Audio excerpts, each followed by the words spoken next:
Okay, so here we are. We're looking at that little opal from Ethiopia, and it was sold as a black opal, but it's not. It's a light opal. Um, and the idiocy about dyeing light opals black is, well, first of all, you can't do it, right? But secondly, why would you want to? I, there's nothing wrong with this, man. There's nothing wrong with it the way it is. And it doesn't, because you put something black behind it, doesn't improve it at all. It doesn't. Now, look, see, you can put it anywhere and it works just fine. And and I think it even actually works better this way. I just gotta maybe get it wet a little bit so we can see it a little better. Look at that. Isn't that something, huh? Wait till I get that smoothed out a little bit. And then we'll put a polish on it, and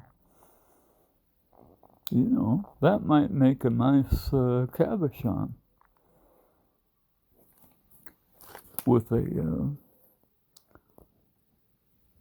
star. Look at that. It's got a star, a natural star. It is a starfire opal. Except, you know what? I don't know, man.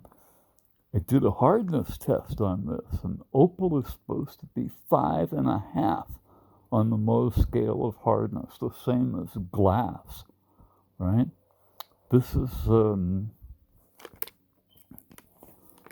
my diamond tester, and if I can scratch the stone with this, it means that it's not a diamond. Huh? If you scratch something with something else, it means this is harder than this, right?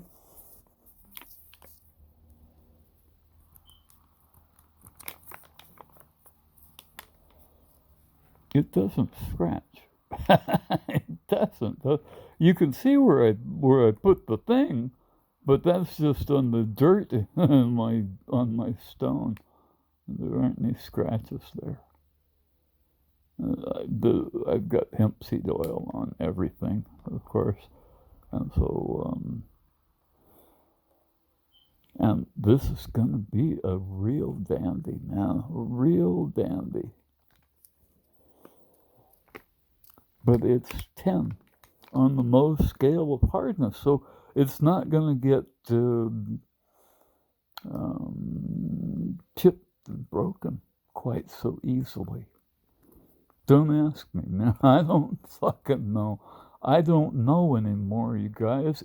Everything's crazy. I started doing these stupid tests on everything, right? I didn't used to test my opals. Why would I test this? I know it's an opal, right? Look at that thing. That's an opal.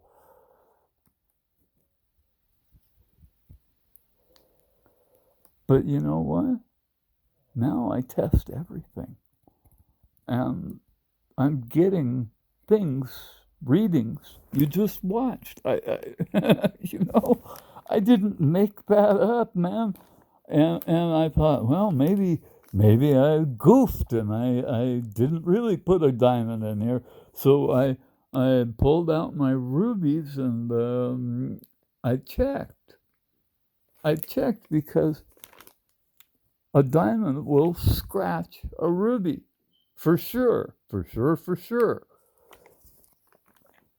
This scratches rubies. It also has planes of cleavage, and it's not really hexagonal at all. Okay, I mean, it's got 6 sides, but it's not hexagonal, man. They're not equal in any way, shape, or form. And diamonds are actually close packed cubic hexagonal. And it's cubic in one direction and hexagonal in the other, about 90 degrees out of phase from the hexagonal symmetry. So if we look at this, we can turn it 90 degrees and we'll find the z-axis right here. That's what it is. It's these two corners right here. It's one or the other of those. And then the planes of cleavage here go along with that angle here. Bump, bump, bump, bump, bump, going down the stone.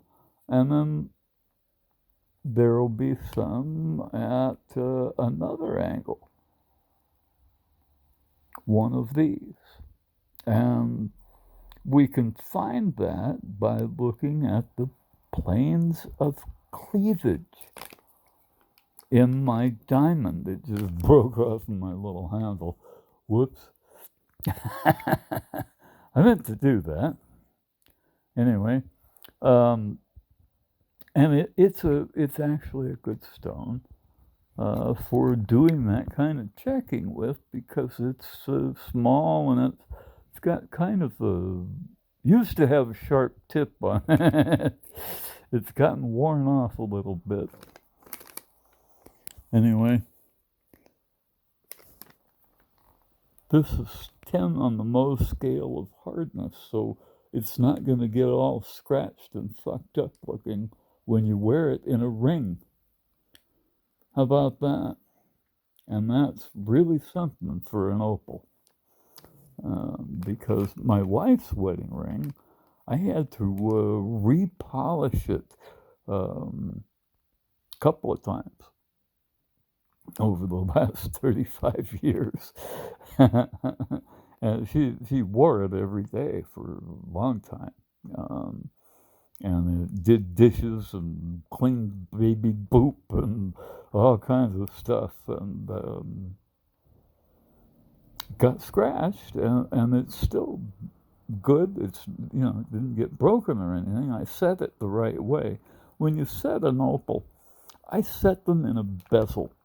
Okay, so the bezel goes all the way around the outside of the stone, and people can't really see the back. And there's a whole thing with, well, you got to show the back. Well, fuck that, man. If you don't trust me, don't buy it, because I don't care. I make solid backs, and I put a little bit of velvet in there, and velvet doesn't crush. It will remain springy forever, more or less. And I put them inside the bezel. And when you wear a ring and you kind of bap up against something and with one of my stones, they don't break, because I put that velvet in there. My wife dropped hers when I first handed it to her, and it bounced off the concrete. So it's a good habit to learn with setting opals, so that you don't lose them. They're too pretty to break. And this one's going to be a beauty, for sure.